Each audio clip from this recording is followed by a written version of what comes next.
Muy buenos días, Nakamas, y bienvenidos a una nueva review de One Piece. Hoy el capítulo 1156 del manga, capítulo titulado Idols, el cual comienza en el flashback de Loki, Harald y Rox, pero con las piratas Kuya, explicándonos el narrador cómo esta poderosa banda pirata formada por guerreras procedentes del exótico país de las mujeres tenía a todos los hombres rendidos a sus pies, hasta el punto de que incluso a la marina le costaba mucho detenerlas. En aquel entonces, la emperatriz de Amazon Lily, la capitana de las piratas Kuya, era Gloriosa, quien además de tener completamente enamoradas a sus nakamas, recibía muchísimas cartas de fans de a lo largo de todo el mundo, siendo estas entregadas por Tritona, quien después de Gloriosa y Shakuyaku y antes de Boa Hancock fue emperatriz de Amazon Lily. Cartas que, aunque desde luego fuesen muchas las dirigidas a Gloriosa, habían 100 veces más cartas dirigidas a Saki, lo que era un poco el orgullo de la emperatriz Kuya de aquel entonces. La popularidad de Shakuyaku alcanzaba tales cuotas como para que hasta los piratas de Roger atacasen a las piratas Kuya recurrentemente con intención de llevársela a su propia banda pirata, teniendo como destino parece que siempre el mismo: caer derrotados por la propia Shakuyaku, al su belleza ser tal como para no poder pelear en condiciones contra ella, lo que también aprovechaba para acabar saqueando el oro Jackson al completo, siendo el único con el que Shakuyaku se disculpaba Rayleigh, al ser el único de entre todos los piratas de Roger en no caer en sus encantos, no al menos tanto como para convertirse en un ser disfuncional completamente obsesionado con ella, como el resto. Una característica que a Shaki parecía resultarle tan atractiva como para guiñarle el ojo al despedirse de él y, bueno, muchos años después, casarse con él.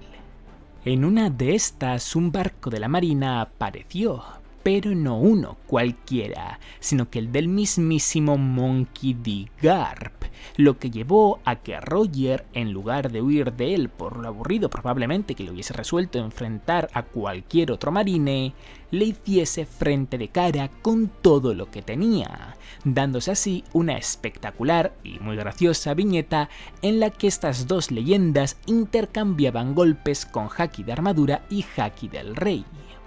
Para terminar con este frente, el narrador nos comenta cómo, aunque bien es sabido que Roger, Garp y Rox fueron unas auténticas leyendas de esta gran era de la piratería, no por ello hay que infravalorar a las piratas Kuya, y no solo porque su popularidad fuese tremenda, sino que también porque jugaron un papel clave en esta parte de la historia. Estas intocables idols eran deseadas por todo el mundo, incluso por la peor calaña, hasta el punto de que sus carteles de Se Busca se vendían por altísimas sumas de dinero, lo que a su vez llevaba a que cámaras escondidas y perseguidores fuesen problemas de cada día para ellas, y por si con Gloriosa como líder no eran lo suficientemente populares, cuando Shakuyaku tomó el puesto de emperatriz, su popularidad alcanzó cuotas nunca antes vistas. Sin saber muy bien si Oda nos ha contado esto porque quería resaltar a las piratas Kuya del pasado y cerrar más pequeñas tramas, o si lo ha hecho porque al final sí que llevaron a cabo algo que tuviese un gran impacto en el mundo de One Piece, Oda nos mueve el BAF, más concretamente al bar de Ida, donde un gigante pescador les está contando a Harald y a Ida cómo ha salvado a Loki de morir ahogado,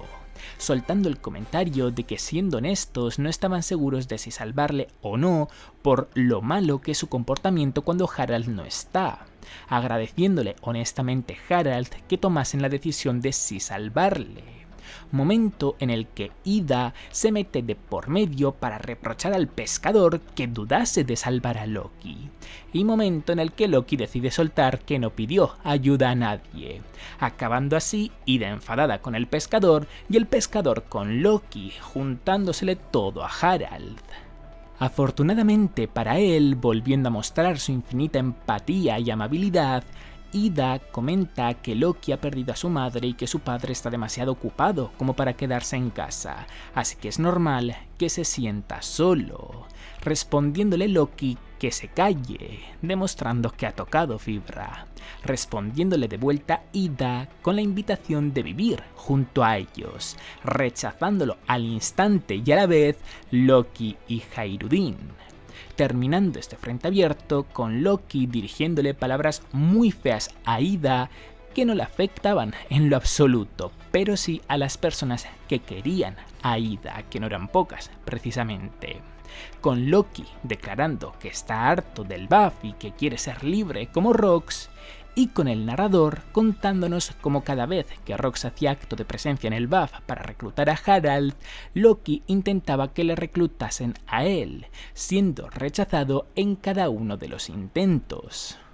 Llegando a la recta final del capítulo, nos ubicamos en la isla de los piratas meses después de que Rox tomase el control de esta, donde un personaje misterioso aparece declarando que quiere unirse a los piratas de Rox, comentándole uno de los piratas que por ahí anda que solo desea todo el mundo, pero que no va a conseguir ni siquiera verle, revelándole dónde se encuentra, pero añadiendo la información de que para llegar allí tendrá que pasar por encima de muchos rivales que están locos,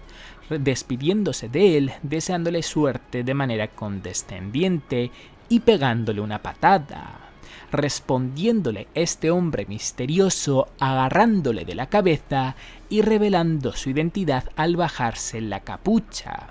el villano Kyo, rival de Shiki, y quien posteriormente sería conocido como Hacha Plateada, uno de los miembros con renombre de los piratas de Rox, comentando el narrador que el que figuras poderosas se uniesen a Rox provocaba que otras figuras poderosas tuviesen interés también en hacerlo, referenciando a que Kyo se unió a los piratas de Rox por sí que haberse unido previamente, lo que a su vez demostraba la enorme capacidad de liderazgo que tenía Rox D. Shebeck. Y hablando de Rox, mientras nos mantenemos en el mismo espacio y tiempo, vemos cómo rompe en forma de dos círculos la famosa pared de la isla de los piratas, siendo esta la razón de que ahora esa pared tenga forma de calavera, y siendo la razón por la cual lo hizo, parece que tener unas buenas vistas. Pero bueno, esto no tiene nada de importancia a comparación de lo que Rox pasa a comentar, que hay dos frutas del diablo ahí fuera que desea tener bajo su poder. Una de ellas muy probablemente esté en el buff, y su poder solo se desbloqueará completamente si es Harald quien la come.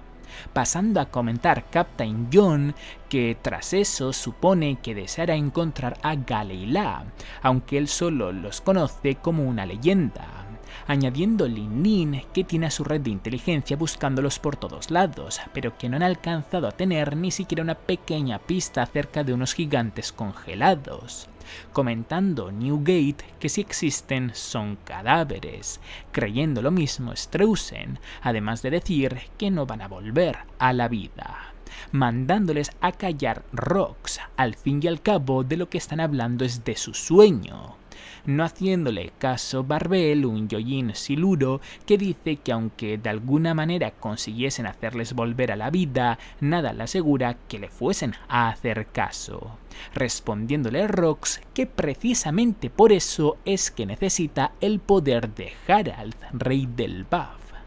metiéndose en la conversación Kaido para preguntar si acaso no podría obligarles a hacerlo con fuerza bruta, y lo mismo con Harald, que solo hace falta que le destroce para que le obedezca, golpeándole rápidamente a Rox con una patada mientras le grita que ni se le ocurra volver a decirle eso, que Harald es su amigo, así que más vale que no vuelva a repetir eso jamás, intentando el resto de los miembros de la banda relajar a los dos antes de que se peleen en serio y destruyan la isla en la que se encuentran. Pasando a comentar Captain John que el hecho de que esta banda pirata esté destinada a disolverse antes o después debería de hacerles querer aprovechar la situación en la que están lo máximo posible e intentar a su vez tomárselo con calma. Y con Rox diciéndoles a sus nakamas que el buff es la clave para derribar la tierra sagrada, que si no le creen pueden irse a la mierda, que es decisión de cada uno seguirle o no en el día destinado de su misión, pero que si lo hacen les enseñará la verdadera cima del mundo, es como termina este capítulo. Sinceramente no soy el tipo de persona al que los personajes que son malvados, que son crueles, les guste especialmente. Puedo valorar lo bien escritos que están, pero pocas veces voy a sentir cierta empatía hacia ellos. Pero Rox tengo que decir que es uno de los pocos casos en los que sí que me da pena, porque al fin y al cabo, por mucho que el final de este capítulo sí que es muy épico con esa declaración que da, la realidad es que tiene pinta de que ese día destinado no llegó nunca y Rox no llegó a enseñarle a sus nakamas subordinados, como queráis llamarles, la verdadera cima del mundo, puesto que al fin y al cabo, en teoría, Rox murió en God Valley y por la información que tenemos en relación al evento que se dio en God Valley, no tiene la pinta de que fuese ese el día destinado. Y no me refiero a solo por el hecho de que Rox, entre comillas, fracasase al haber muerto ahí, sino porque al fin y al cabo el incidente que se dio en God Valley fue algo que ocurrió mucho más sobre la marcha. Los piratas de Rox se enteraron que el gobierno mundial iba a montar el juego este de perseguir a esclavos, bueno, no solo a esclavos, sino que también a habitantes de ese país a través de eso, de información filtrada, y con la intención también de recuperar una joya corona o algo así que el gobierno precisamente robó de la isla de los piratas de Hachinosu, es que decidieron dirigirse hacia God Valley. De hecho, el propio Shirohige en el flashback de Kuma, de lo poco que hemos visto de God Valley, dice claramente a todos los piratas de Rox que están ahí por un objetivo en concreto. Así que tiene toda la pinta del mundo de que realmente, efectivamente, la razón por la cual los piratas de Rox fueron a God Valley era para recuperar esa joya corona, en lugar de porque ese era el día destinado que les iba a poder llevar a alcanzar la cima del mundo. Así que, como digo, como comento, tiene toda la pinta del mundo de que Rox ni siquiera llegó a tener la oportunidad de alcanzar ese día destinado y por lo tanto no tuvo realmente ni siquiera la oportunidad de tener éxito, sino que directamente se podría decir que fracasó antes de siquiera poder llegar ese día. Ahora, otra pregunta que me hago en relación a Rox es si realmente finalmente veremos su muerte en este flashback. O más bien, sobre todo lo que me interesa es si veremos el incidente de God Valley al completo. Ya ha pasado mucho tiempo desde que supimos de él y ya vimos un poco, como he comentado antes también, durante el flashback de Kuma, pero fue mucho desde la perspectiva de los esclavos e incluso de la marina y del gobierno mundial, de los piratas de Rox y bueno, de los piratas de Roger e incluso Garp, esa alianza que hicieron estas dos últimas partes en contra de los piratas de Rox, lo que causó, vamos, la muerte de Rox en teoría. No es algo que hemos llegado a ver todavía y no estoy del todo seguro, sinceramente, de que lo lleguemos a ver en este flashback. A mí me gustaría, sinceramente, verlo, y si tuviese que apostar, sí que creo que es más posible que lo lleguemos a ver a que no lo lleguemos a ver, porque al fin y al cabo, por mucho que originalmente este flashback diese inicio como el flashback de Loki, o de Harald también, si queréis considerarlo de esa manera, ha ido girando bastante en torno a Rox. Iba a decir los piratas de Rox, pero realmente en torno a quien más ha ido girando es hacia el propio Rox. Por lo tanto, ya estando tan encaminado este flashback en esa dirección, me parecería como muy raro que Oda no lo culminase aquí y no nos mostrase en este flashback el incidente de God Valley ya al completo. Es cierto también que si lo hace, habrá que ver también de qué manera lo hace, pero eso podría llevar unos cuantos capítulos y quién sabe si este flashback podría acabar siendo uno de los flashbacks más largos de toda la serie. Personalmente, para mí eso no sería un impedimento porque es algo que llevo mucho tiempo esperando ver y estoy seguro que la grandísima mayoría de vosotros también, pero viendo cómo Oda reparte el tiempo de ciertos eventos en el manga, no sé si él estaría realmente dispuesto a hacerlo, más sabiendo que supongo que todavía tiene oportunidades para profundizar un poco más en ese incidente a través de Kurohige y puede que de Shanks, también de Figarland básicamente, y puede que también de algún que otro personaje, pero ojalá sinceramente sí que veamos el incidente God Valley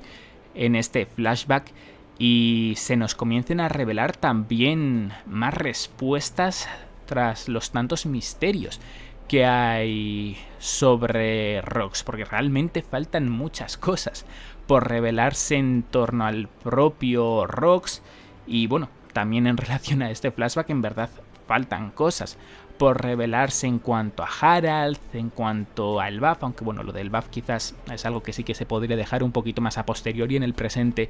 de la obra. Pero vaya, que si Oda realmente quiere, tiene pinta de que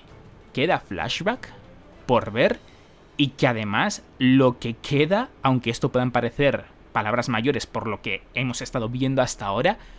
podría ser lo mejor, podría ser algo muy,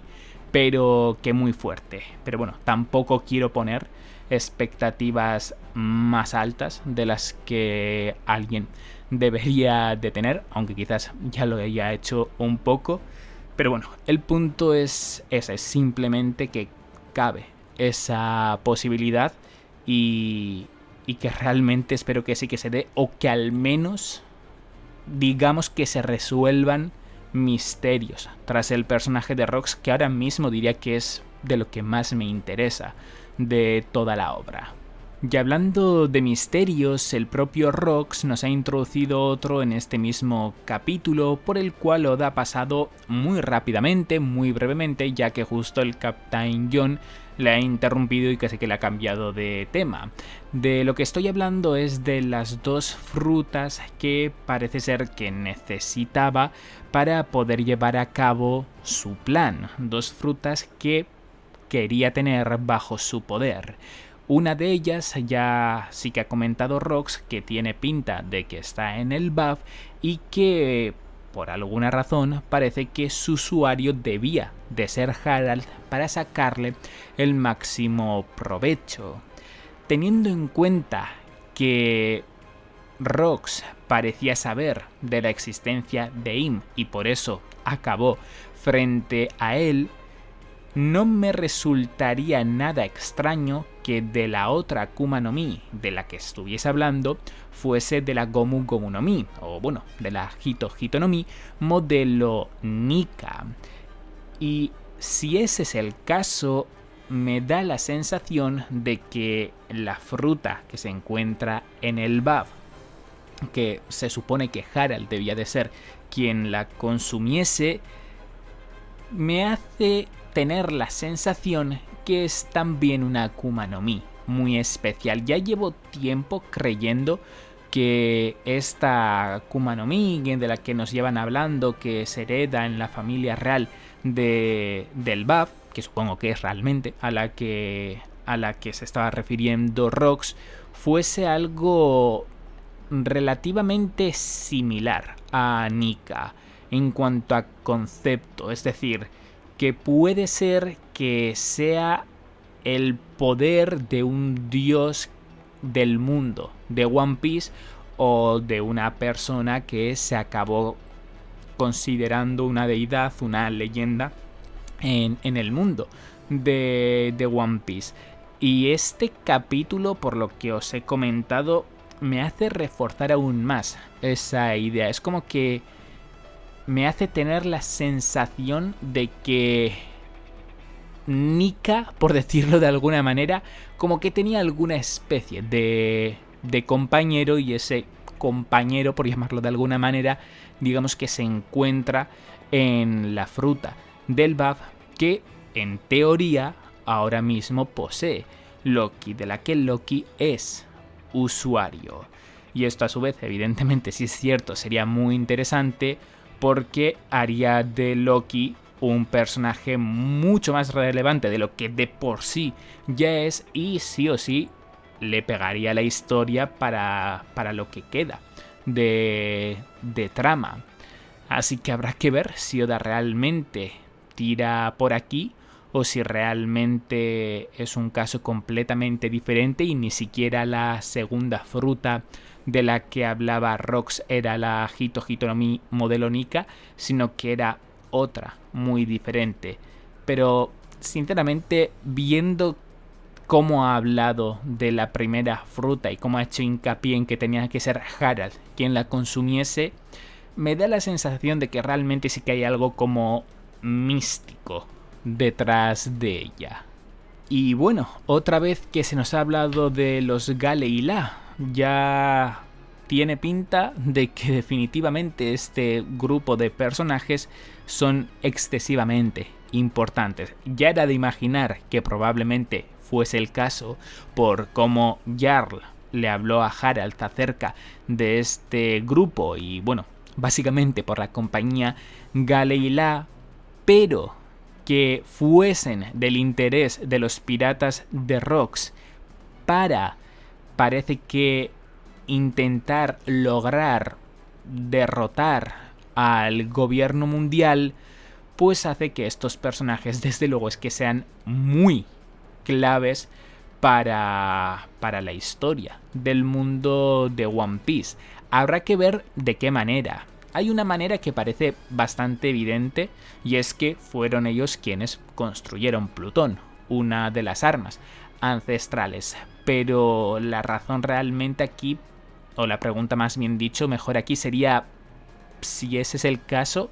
¿por qué realmente les necesitarían? Quiero decir, no sé, quizás no saben que existen los planos y que alguien más podría construir ese buque. Pero en teoría esa posibilidad existe. Y bueno, debería de poder llevarse a cabo. Quizás no, quizás realmente sí que sea obligatorio o sí que sea necesario que haya gigantes construyéndolo. Al fin y al cabo también por el tamaño que se supone que tenía ese barco, pues evidentemente con gigantes sería más fácil construirlo, ¿no? Pero me resultaría muy extraño que unos humanos no llegasen a poder construir Plutón, por mucho que el propio Franky, cuando vio los planos de Plutón, se sorprendiese o le resultase raro que alguien como humanos pudiesen crear algo así, porque claramente no fueron humanos quienes lo crearon, sino que fueron gigantes.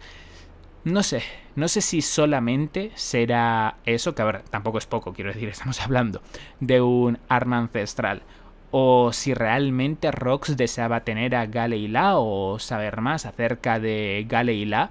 por alguna otra razón diferente a únicamente Plutón, porque lo de Plutón de base diría que sí, pero quizás había algo más detrás de este legendario grupo de gigantes. Dejando a un lado a Rox, uno de los temas que más he visto repetirse en relación a este capítulo es el comentario o la teoría, si es que así queréis llamarla, de que Tritoma sea la madre de Luffy. Aquellos que defienden esta idea argumentan con que, según ellos, físicamente se parecen y además Oda, pese a que ya hablase de ella por primera vez en un SBS hace bastante tiempo, en el manga ha decidido introducirla en el capítulo 1156, siendo el 56 un número muy estrechamente relacionado con Luffy. Y, a ver, es cierto que un poco peculiar es, pero personalmente yo veo muy difícil que este sea el caso, que esta teoría acabe siendo cierta, básicamente porque murió hace 13 años por la enfermedad del amor. Es cierto que por cuestión de edad también parecería encajar, porque Dragon actualmente tiene 55 años y Tritona, si siguiese viva, más o menos debería de tener esa edad, probablemente un poco más, puesto que el flashback que hemos visto en este capítulo fue de 44 años y parecía una adolescente, así que sí, más o menos que por edad encaja. El problema está no en que esté muerta, sino que en que muriese hace 13 años por la enfermedad del amor, 6 años después de que Luffy naciese. Y a ver, quizás realmente no murió por la enfermedad del amor causada por Dragon.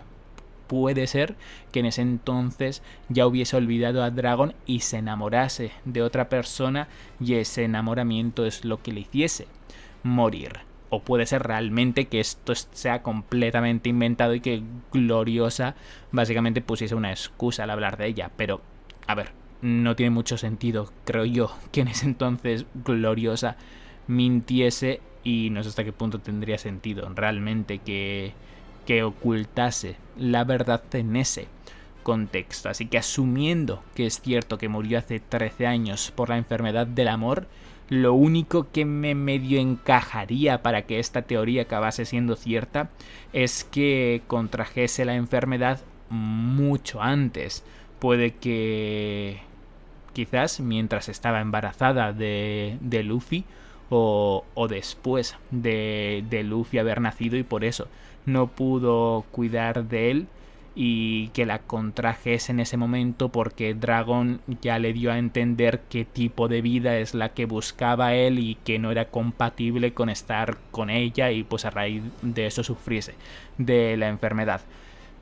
Es que mientras más hablo de ella, más culebrón me parece, y por eso precisamente menos posible me parece esta teoría. Pero bueno, cosas muy raras hemos visto en One Piece para justificar, por ejemplo, que Ace sea hijo de Roger cuando por tiempo no debería de encajarlo, de que Roger estuviese embarazada, creo que fueron 20 meses. Así que, quién sabe, esta posibilidad supongo que sí que podría caber, sí que podría llegar a darse, pero igualmente es algo que veo sinceramente muy improbable. Y para ir terminando, quiero hablar de dos temas muy brevemente. El primero es que sabemos que Roger con 25 años era considerado un novato, es decir, muy probablemente saliese a la mar con 24 o 25 años. Y este flashback, como he comentado también hace un momento, está ubicado hace 44 años, y Roger, si siguiese vivo a día de hoy, tendría 77 años. Es decir, ese enfrentamiento que hemos visto entre Roger y Garp, en el que Roger ya está usando un haki de armadura y un haki del rey muy avanzado para pelearse con Garp, fue 8 años después de que diese inicio a su aventura, que si lo comparas con Luffy, pues igual parece mucho tiempo, porque Luffy al fin y al cabo lo va a lograr todo como en 2 años, ¿no? Pero es que hay que tener en cuenta que Luffy se ha pasado 2 años siendo entrenado por el vicecapitán de precisamente Roger, por Rayleigh, es decir,